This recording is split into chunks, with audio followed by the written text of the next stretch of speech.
17 minutes. All right, we're back here, Masters Week, and we're talking about purchases that we do with $10,000. You're better off just going on a trip or spending it on a fucking drone, or take your old lady out for a crazy time. Yeah, I Put it all on red. Do something with it, something fun. pay bills at the very least. Look, you should be paying your bills anyway. So Well, yeah, you know what I So mean. an extra 10 grand should be an extra 10 grand, and you could be, financially, fiscally conservative, and do the right thing and invest in all that other bullshit. But enjoy. You may be dead tomorrow. It's all pointless. Yeah, that's what I'm saying. Otherwise. Just spend it. Don't worry about so much work. I think it's just people, like you said, people there's get always fixed. going to be work. Work, yeah. I mean, Don't worry about it though. There's other words there's always something to do. It's as if you want to manage to hang on to that lifestyle. That's where the creepies come in. Right. It's the fact that Oh boy, I'm not going to be able to pay my bill. And it's like, exactly. People are used to the idea of making a note on a $600,000 house and making car payments and keeping kids in private school and all of that garbage. Once you let go, there's nothing much to do other than to keep food in your stomach and a roof over your head. If you keep food in your stomach and a roof over your head, that can be done relatively cheaply, okay? And you can do it on a relatively, basic income. You don't need to be making a ton of money. But it's about having that change of mindset. I mean, I'm not saying do the Captain, Captain America thing where you just kind of go hoboing it for months on end. I mean, he saved a lot of money doing that shit. I wish I would have done that early on, or having known about it now, if I'd have thought about it when I was in my 20s, I would have done that. and then save all the money in your IRA, because then you could stop at 35. Yeah. Really, and have enough. So just fuck around and do nothing all day.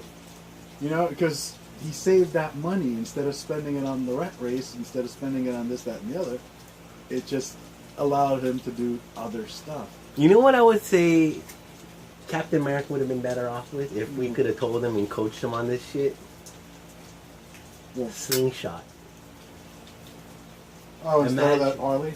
Yeah. Because if you in a backpack, you put in the side back right there, and you just do it, dude. Yeah. But it doesn't have that same, I don't think people know about it, or it's been commonplace. People want to be part of the crowd. Right. And that's the thing, is that I think it's part of the persona he's projecting. Yeah, but his projection also, that would have been cool, just as cool, even cooler. And he could put the young honey that he wants to get to.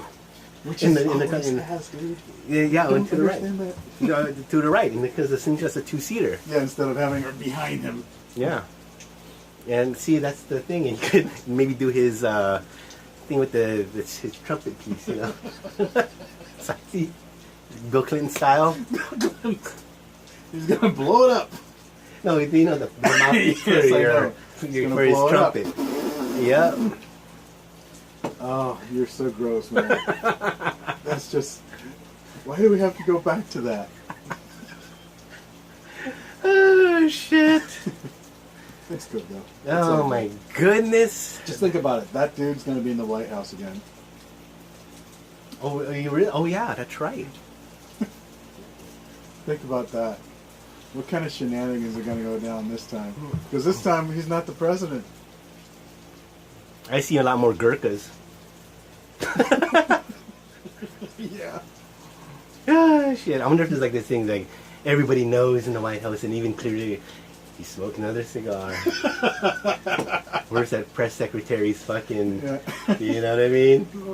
Or the young. Hide the interns. Yeah, hide the. He's got the cigars. You guys just she's shaking her head. No, what I love is how all these third wave feminist types and the social justice warrior types that are behind Hillary Clinton kind of choose to ignore all of that shenanigans, and the fact that she put up with it and enabled it, she's okay with it.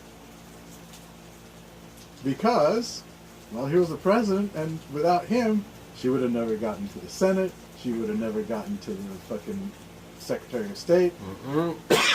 It's all because of him. Well, you know, these people want to keep their agenda going. They don't But want to. that's my point. That's their Then thing. you're not really about a cause, are you? You're a self-serving fucking weasel just like everybody else in that game. Well, isn't that how it's always been? And then you help your buddies out. Unfortunately, it has always been about helping your buddies out. Yeah, I mean, it happens not only here; it happens in other countries. Yeah. You help your buddies that's out. what that whole Panama Papers thing is about. You know, some law firm in Panama got hacked, and a bunch of their information about the shenanigans that they were engaging in is public record now. That was it. Yeah. The money laundering, dude. It was billions of dollars being hidden. Oh, that's pretty good. Tell me, dude, it's good beer. I mean, it's not top shelf, but it's good beer. It's good enough for the proletariat. Proletariat. Speaking of which, we hear on our teleprompter. It looks like we should talk about a little something about the golf tournament we're at. Yeah. Teleprompter. Encore presentation. It's amazing how we learn to talk about media from the television, you know, and the idea of an encore presentation, as if there's anybody going bravo, bravo, let's have another. This is our version of our encore. It's our Brahms. It's our what you know, in classical pianists, the encore is like a Chopin Polonaise or something, or the minute waltz. You know what I mean? Something to show off your skills for a little bit, but not make it a prolonged program. Yeah, a couple of those encores, and I hear there's some. Okay, but everybody has My kid likes that. groupies. Which one? Oh, the big one. Really? The older one. Like Madame Butterfly? He's not cognizant of operas. He's cognizant of the experience of going to musical theater and going to the symphony and seeing this kind of shit, and he gets excited. So would the Andrew Lloyd Webber, this shit fly with him? That would fly with him. Oh. It wouldn't fly with the little one. He could care less. He falls asleep 15 minutes into it. But my oldest one, he gets right up to the edge of his seat. He'll get up and start doing this shit. I mean, he gets really into it. Cries. He can get to crying if he gets emotionally involved in shit, you know. But you're talking about a kid that will cry because of